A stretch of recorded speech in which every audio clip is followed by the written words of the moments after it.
लोगों की पगड़ियां उछालने वाला किसी का हमदर्द नहीं बन सकता। जलाओ घेराव तुलबा को जेब नहीं देता। पंजाब में नौजवानों को आगे बढ़कर अपने मुस्तकबिल को संवारना है। मरियम नवाज शरीफ ने होनहार स्कॉलरशिप की तकरीब से खिताब में कहा कि सियासी मुखालफत की वजह से मुझे किरदार खुशी का सामना करना पड़ा। जेलों और सजाओं ने मजीद मजबूत बनाया। अब मुखालिफिन कुछ भी बोलें या नारा लगाएं, मुझे फर्क नहीं पड़ता।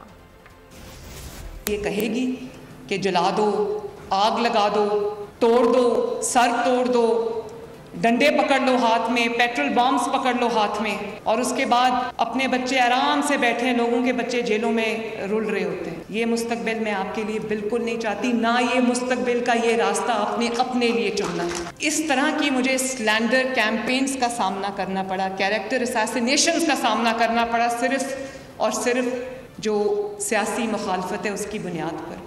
मैं तो आहिस्ता आहिस्ता इतनी सख्त हो गई हूँ, इम्यून हो गई हूँ कि मैं उन लोगों का शुक्रिया अदा करना चाहती हूँ जिन्होंने मुझे उस आग की भट्टी में से गुजारा कि अब मेरे पे कोई चीज़ असर नहीं करती। मुझे गाली दे दो, मुझ पे असर नहीं करता। मेरे सामने खड़े होकर नारा लगा दो, मुझ पे असर नहीं करता। सब्सक्राइब करें और बेल दबाएं ताकि कोई खबर रह न जाए।